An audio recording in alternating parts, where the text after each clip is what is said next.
विषयों से जब असंतोष होता है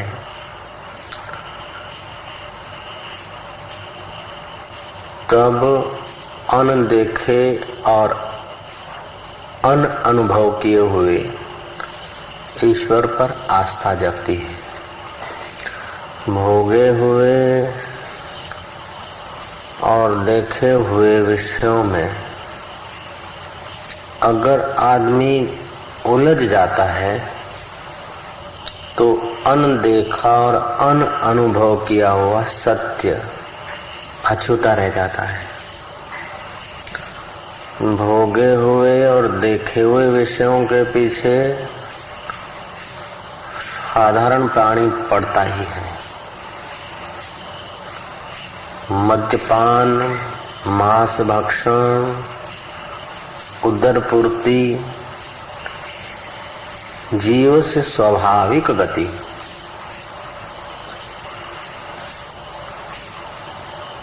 स्वाभाविक प्रवृत्ति, निवृत्ति महाफल। खाना पीना, भक्ष्य अभक्ष्य में फिसल जाना, ये जीव की स्वाभाविक गति मनुस्मृति है। लेकिन निवृत्ति महाफल। भोगे हुए में, देखे हुए में नश्वरता का दर्शन करके उनसे निवृत्त होना, ये महाफल को। तो जो भोगे हुए देखे हुए में आस्था, भोगे हुए और देखे हुए में जब अतृप्ति का अनुभव होता है और अर्थहीन अनुभव होता है, तब बिन देखे में आस्था होती है। समझ रहे हैं ना? बिन भोगे में आस्था होती है और वही आस्था श्रद्धा, प्रेम, समर्पण, त्याग, सहन शक्ति, विवेक, वैराग, षट संपत्ति, मोक्ष की इच्छा, ये सब पैदा कर देती है। सारे अनर्थों का कारण है, सारे दुख और मुसीबतों का कारण है अहंकार। अहंकार आया कि अहंकार से आक्रांत होकर कोई कर्म करा तो पुण्य क्षीण होता है, शांति क्षीण हो जाती है, विवेक क्षीण हो जाता है। और विवेक क्षीण होता है तब भी अहंकार पुष्ट होता है। हकीकत में ईमानदारी से देखा जाए तो जो कुछ हमारे पास है, मकान, दुकान, जमीन, जायदाद, कोई भी चीज हमारी अपनी नहीं है। सर भी हमारा अपना नहीं है। तो ईश्वर की उस अनंत की वस्तु में अपनेपन का दावा करना ये बेईमानी है। तो ये बेईमानी अहंकार से होती है। तो उस अनंत ईश्वर, अनंत ब्रह्मांडों का अधिष्ठान स्वरूप जो ईश्वर है, उस ईश्वर की कुछ वस्तुएं लेकर उस पर हम लोग अपनी मोहर लगा देते हैं। ये बेटा मेरा है, चिंता आ जाएगी। 1000 बेटा अस्पताल में पड़े हो, 1000 बेटा लव मैरिज करते हो, बीमार पड़े हो, तंदुरुस्त हो, हवाई जहाज में उड़ते हो कि हवाई जहाज में गिरते हो, दुख सुख नहीं होता, मेरापन होता, उसका टेंशन होता है। 1000 गाड़ियां मोटर इधर उधर होती है, कोई दुख सुख नहीं होता। जहाँ मेरापन होता है वहां होता है। और मेरापन जितना प्रगाढ़ होता है उतना दुख सुख प्रगाढ़ होता है। मेरापन जितना छिछरा होता है, धुंधला होता है, दुख सुख उतना धुंधला होता है। और मेरापन नहीं है तो कोई दुख नहीं, कोई ममता नहीं। ईश्वर की अनंतता पर ध्यान न देकर अपने छोटे अहम को केंद्रित करके जीव देखे हुए, भोगे हुए विषयों के पीछे अपने को बहाता है तो छोटा हो जाता है, लाचार हो जाता है। और देखे हुए, भोगे हुए विषयों की नश्वरता, तुच्छता जब समझता है तब अनदेखे पर आस्था होती है और जीव धीरे धीरे धीरे धीरे ऊपर उठता है। फिर वो अव्यक्त को प्यार करता है, जो देखा नहीं और भोगा नहीं जाता, लेकिन उसमें अहम मिटाया जाता है, उसमें देखने वाले को ही तल्लीन किया जाता है। जिससे देखा जाता है उसको देखने के लिए आप स्वतंत्र नहीं रहता। जैसे अंधेरी कोठरियों में है तब तक तो फानस या टॉर्च की जरूरत है, अंधेरी कोठरियों से निकलने तक तो टॉर्च की जरूरत है। और बाहर सूरज को या पूनम के चांद को देखना है तो क्या टॉर्च करेगी भैया? सूरज को देखने के लिए टॉर्च क्या काम करेगी? ऐसे ही अनदेखे को जब देखने की इच्छा होती है तो जिससे अंधेरी कोठरियों में देखा जाता है, तो अंधेरी कोठरियों से बाहर आने तक टॉर्च की, फानस की जरूरत पड़ती है। फिर टॉर्च या फानस का प्रकाश उस प्रकाश में, सूर्य और चंद्रमा के प्रकाश में तिरोधायित हो जाता है। ऐसे ही देखे और भोगे हुए चीजों से जब आस्था उठ जाती है, उपरामता होती है, तो अनदेखे अनभोगे को पाने की इच्छा होती है। तो अनदेखे अनभोगे को पाने की जब इच्छा होती तो पाने वाला का अपना जो ढिमढिम है, टिमटिमाता जो है बुद्धि वृत्ति का प्रकाश, वो उसमें लीन हो जाता है, वो वही स्वरूप हो जाता है। तो हमारे चैतन्य स्वरूप परमात्मा से वृत्ति उठती है। तो जैसे भाला के नोक में तेज नोक होती ना, भाले की सुई की तेज नोक होती, ऐसे हमारी वृत्ति के अग्र भाग में, जैसे सुई के आगे भाग में, भाले की नोक के आगे भाग में, ऐसे ही हमारी वृत्ति के अग्र भाग में उस चिदाभास का प्रकाश होता है, परमात्मा के रिफ्लेक्स का। तो जहां जहां वृत्ति व्याप्ति होती है वहां वहां फल व्याप्ति होती है। फल व्याप्ति क्या? मैं यहां बैठा हूं,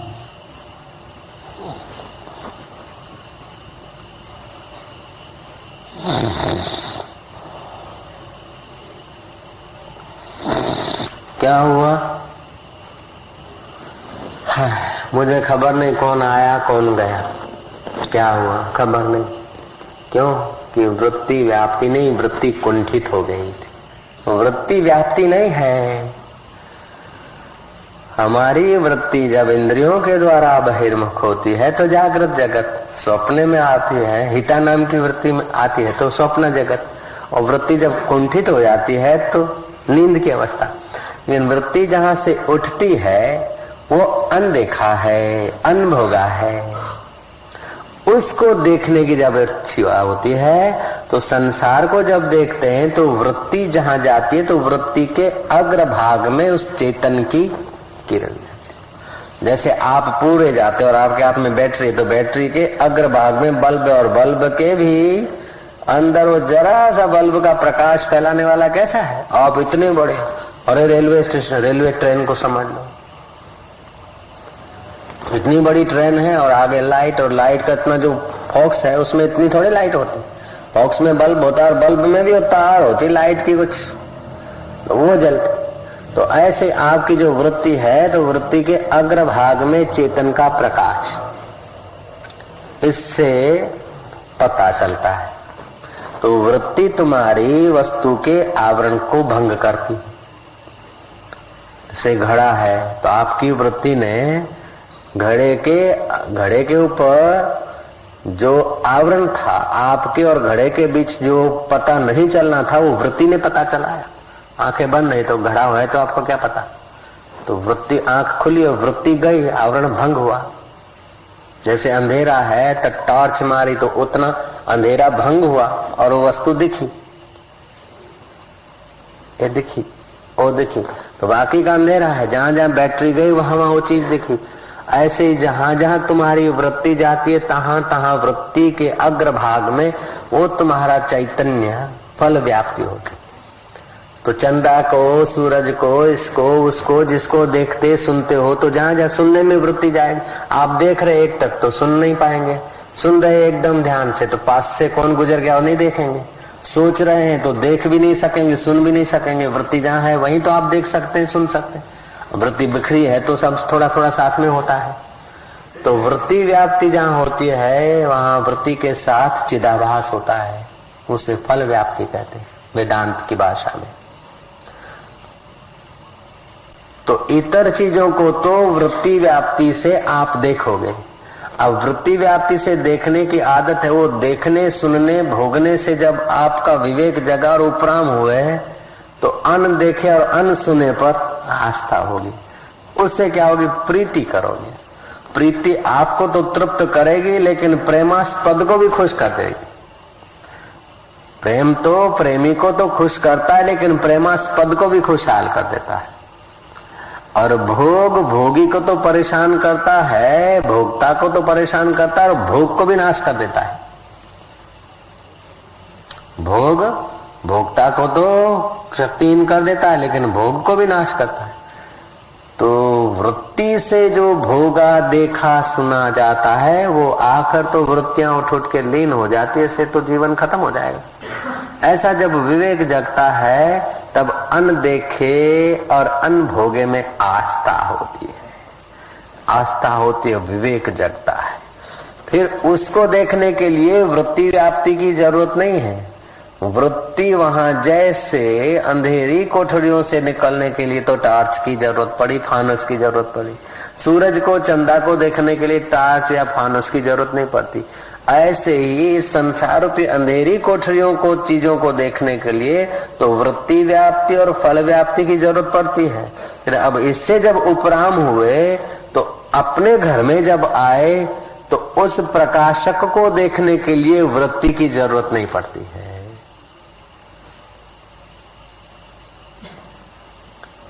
कब जरूरत नहीं पड़ती है? जरूरत तब नहीं पड़ती है जब आप वृत्ति में ब्रह्म भाव पैदा करते हैं, वृत्ति को व्यापक करते जाते हैं। सर्वोहम अखिलोहम निखिलोहम शांतोहम साक्षीहम चैतन्यहम चिदानंदहम मनोबुद्धि अहंकार चित्तानिनाहम। ये सब जो वृत्तियां जहां जहां भागती है उसको आप कट आउट करते जाते हैं। ये नहीं ये नहीं ये नहीं ये नहीं ये नहीं ये नहीं ये नहीं करते जाते हैं तो बाकी जहां है वहां ठहर जाए।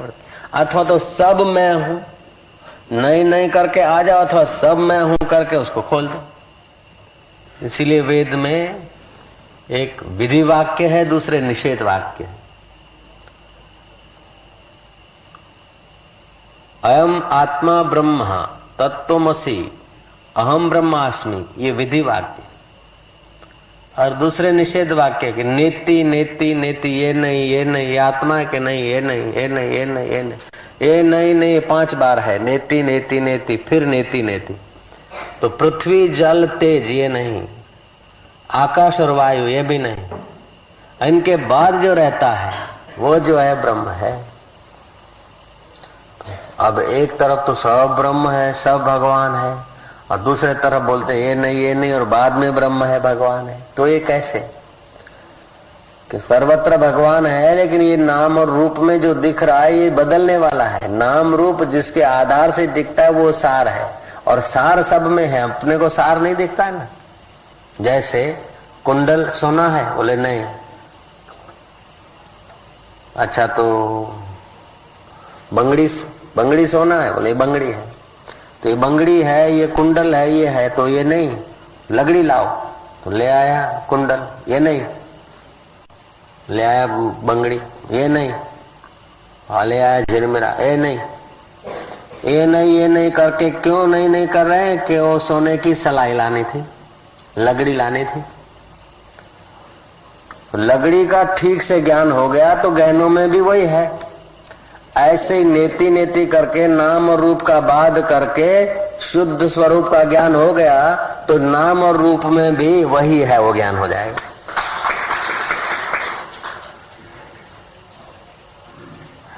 पहले ही अगर कह दे सब वही है तो जो आए वो खाओ, जो आए वो पियो, जैसा आए वैसा करो, तो अंदर का सुख नहीं मिलेगा तो बाहर का सुख भोगे बिना रहेगा नहीं।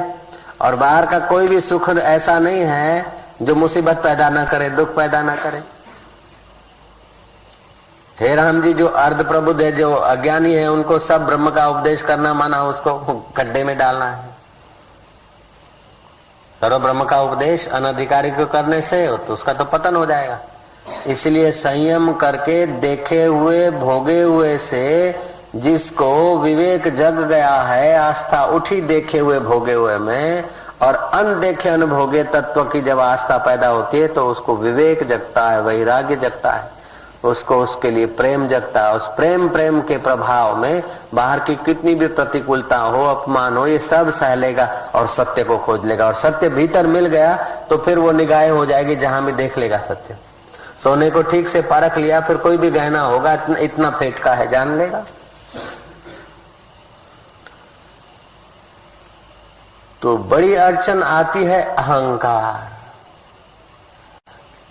है, उस सब उस एक सत्ता का, परमात्मा का है, लेकिन हम अपना मान लेते हैं और जितने जितने का अपना दायरा बना लेते हैं उतना उतना हमको बांधता है। इसलिए दायरा तो भले रहे, लेकिन बाहर का अपना अपना व्यवहार तो ठीक फर्ज संभल के कर, लेकिन दायरा बाउंड्री मजबूत नहीं कर, बाउंड्री खुली रखो। जितनी बाउंड्री अच्छा, तो इसमें भी दो रास्ते। एक तो ये है कि बाउंड्री आप रखो ही मत, हटा दो। अगर हटा नहीं सकते तो बाउंड्री को बड़ा कर दो। देह को मैं मानते हैं और देह के काम आने वाली वस्तु मेरा मानते हैं तो बिल्कुल संकीर्ण अहम रहेगा। इससे परिवार को मेरा मानो तो थोड़ी वृत्ति बढ़ेगी। इसकी अपेक्षा जाति को अपना मानो तो वृत्ति बढ़ेगी। इसकी अपेक्षा तहसील के लोगों को अपना मानो तो और वृत्ति बढ़ेगी। राज्य में अपनत्व कर दो तो और वृत्ति बढ़ेगी। राष्ट्र में अपनत्व कर दो तो और वृत्ति बड़ी हो जाएगी। विश्व में अपनत्व कर दो तो वृत्ति और बड़ी हो जाएगी। और ब्रह्मांड में अपनत्व कर दो तो वृत्ति और बढ़ जाएगी। इससे तुम्हारा वृत्ति जितनी व्यापक होती है उतना सुख ज्यादा होता है। इसीलिए जो कुटुंब के पालू अर्थ के बैल होते हैं ना, कुटुंब पालू, उनकी अपेक्षा जाति या समाज की सेवा करने वाला आदमी ज्यादा सुखी होता है, मस्त होता है।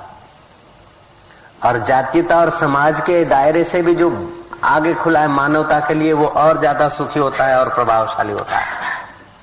जयराम जी की। और महाराज जो देश और परदेश की सीमाएं चित्त में अंकित नहीं करता, मानव मात्र के लिए जिसकी वृत्ति व्यापक हो गई उसका और प्रभाव होता है। जीव मात्र के लिए जिसकी वृत्ति व्यापक हो गई उसका और प्रभाव होता है। और वृत्ति इतनी बड़ी कि वृत्ति एकदम वृत्ति नहीं बची, वृत्ति व्याप्ति की जरूरत नहीं पड़ी। महाराज वृत्ति जहां से उठती है वो स्वरूप ही साक्षात्कार हो। तो देखा हुआ और भोगा हुआ, इनसे जो भी सुख मिलता है वो एक अल्प है, वो सुख शाश्वत है और पूर्ण है। और उससे कितना भी सुख निकलता है फिर भी उतने का उतना, और सारा कितना भी उसमें और कुछ पड़े तो भी उतने का उतना। इसीलिए ऋषि कहता है पूर्णमदः पूर्णमिदम्, वह पूर्ण है।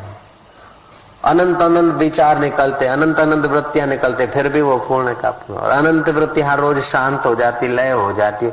अनंत वृत्तियां तुम सुन सुन के उसमें लय कर देते तो भी पूर्ण का पूर्ण है। कितनी वृत्तियां तुम्हारी निकलती है तब भी वो वैसे का वैसा, और कितने विचार तुम्हारे अंदर पड़ते हैं तभी भी वो वैसे का वैसा, साक्षी वैसे का वैसा, दृष्टा वैसे का वैसा। जो वैसे का वैसा है, एक रस है, वो मैं हूँ, वो मेरा परमात्मा है, सच्चिदानंद है। और ये शरीर में हूँ, ये वस्तु मेरी है, ये घर मेरा है, ये वार मेरा है। ये जितनी जितनी पकड़ अंदर से मजबूत होगी उतना चिंता भय शोक होगा। इसलिए घर में जो कुछ भोजन मिला खा लो, जो धन संपत्ति आ गई तो आ गई, जो रह गई वो रह गई, जो घट गई वो घट गई। अपना यत्न करो, लेकिन अंदर से कहे इसी का नाम ये संसार है। इसने अपमान कर दिया, इसने ये कर दिया, वो कर दिया, उस बात को दोहराकर अपनी वृत्ति को बिखेरो नहीं। अपनी वृत्ति जहां से उठती है उस परमात्मा को स्नेह करके वृत्ति वहां लगाओ। वृत्ति वहां लगाने से काम बन जाता है। फिर कृष्ण का भक्त है तो कृष्ण राजी है, और राम के भक्त तो राम राजी है, झूलेलाल के भक्त है तो झूलेलाल राजी। झूलेलाल राम कृष्ण ये सब वृत्ति ठहराने के लिए चित्र हैं।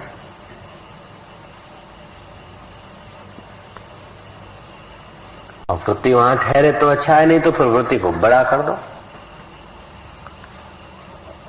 काम बन जाएगा। वृत्ति को है तो अनंत की चीज है, और वृत्ति को सीमित कुंडाला बना दिया है। ये मेरी जाति, ये मेरा घर, ये मेरा परिवार और ये मेरा कर्तव्य।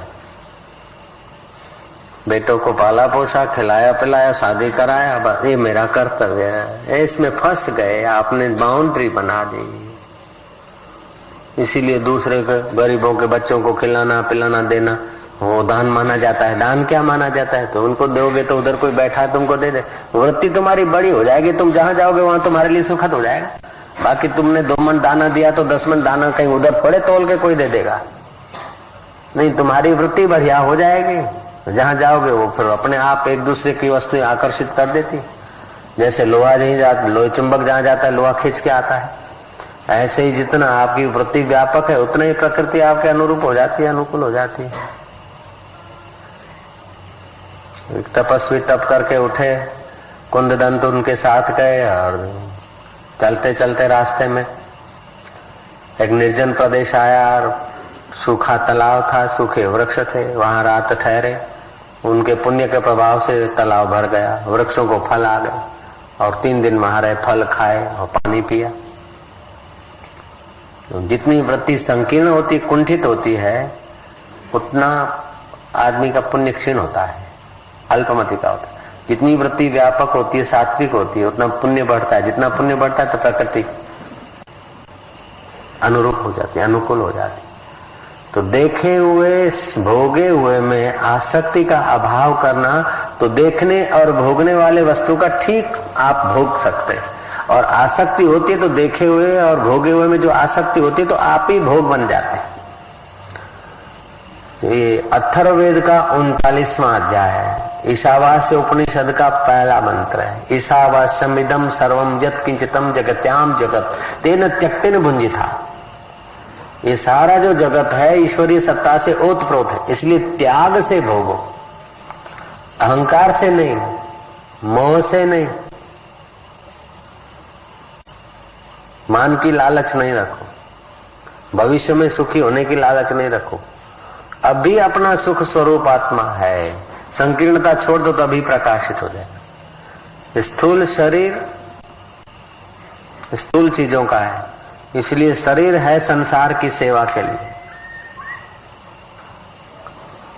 शरीर है सेवा के लिए, और मन है चिंतन के लिए। ऐसा चिंतन न करो जिससे दुख पैदा हो, ऐसा चिंतन न करो जिससे आसक्ति और लोभ पैदा हो। ऐसा चिंतन करो कि चिंतन जहां से होता है उसका चिंतन हो जाए। अब बुद्धि है ज्ञान भरने के लिए और तुम हो परमात्मा के लिए। तो शरीर से काम, मन से चिंतन, ईश्वर चिंतन ऊंचा, बुद्धि से अपने प्रियतम तत्व का निष्ठा, और स्वरूप से आत्मा परमात्मा को स्नेह करो। बिल्कुल ठीक पुर्जे ठीक जगह पे लग गए, गाड़ी बिल्कुल चल जाएगी। मन तू ज्योति स्वरूप अपना मूल पिछाड़। देखे हुए भोगे हुए का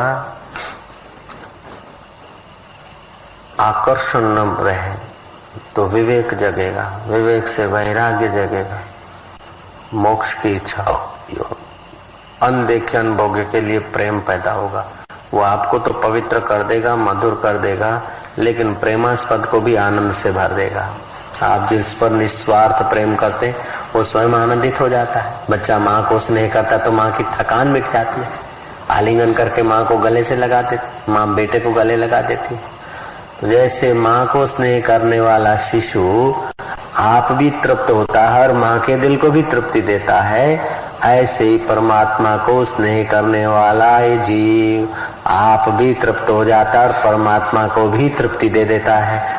परमात्मा को तृप्ति देने की शक्ति जिस जीव में है वो जीव दर दर की ठोकर खा रहा है। आप भगवान को तृप्त कर सकते हैं। दूसरी बात कि अहंकार, अहंकार प्रेरित जो अहंकार पोषक कर्म है या अहंकार प्रेरित जो कर्म है वो बांधते हैं। इसलिए अहंकार बढ़े ऐसा काम न करें। आप बढ़िया काम करेंगे, लोग वाहवाही करेंगे, अंदर अहंकार न बढ़े। अभी हम लोग कर ये रहे समाज में, कुछ भी शादी मुरादी देखा होगा, अहंकार को सजाने के लिए कर रहे, इसलिए झंझट बढ़ गए। अहंकार बढ़ाने के लिए नहीं, अहंकार मिटाने के लिए काम। सत्कर्म करने से वाहवाही होता है, यश होता है, मान मिलता है, लेकिन वो मान यश अहंकार फुलाने में लगा है तो खत्म हो जाता है। और वही मान अपना तो जीव का तो स्वतंत्र कुछ नहीं है। आपने कुछ दिया या किसी की सेवा के तो आपका अपना तो कुछ नहीं भैया, शरीर भी तो अपना नहीं है, तो अपना क्या है? ईश्वर की कुछ चीजें चुरा कर अपनी मोहर मार देते।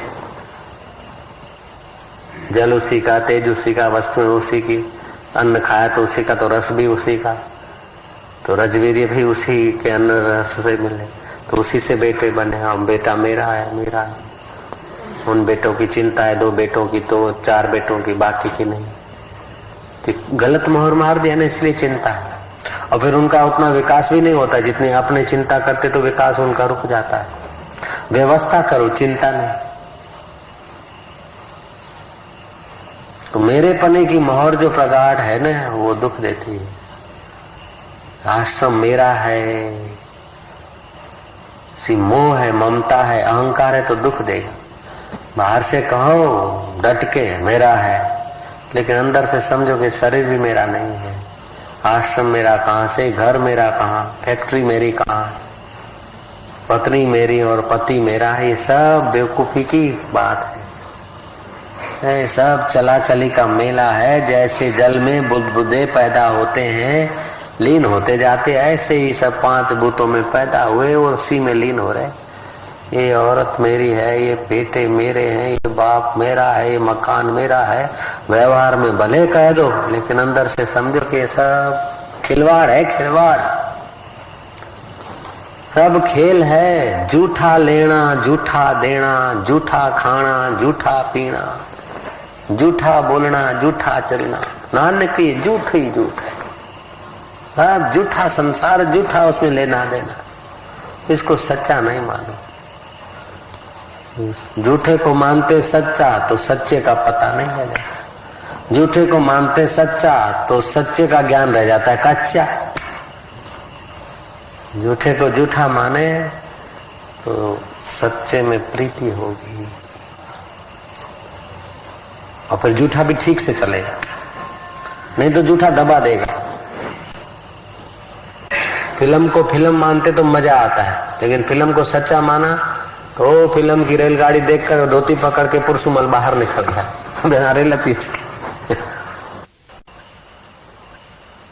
तो महाराज जैसे उसकी बुद्धि पर अपने को हंसी आती कि फिल्म को सच्चा मान रहा था, ऐसे ये संसार फिल्म है और ज्ञानियों को आप लोगों पर हंसी आती है।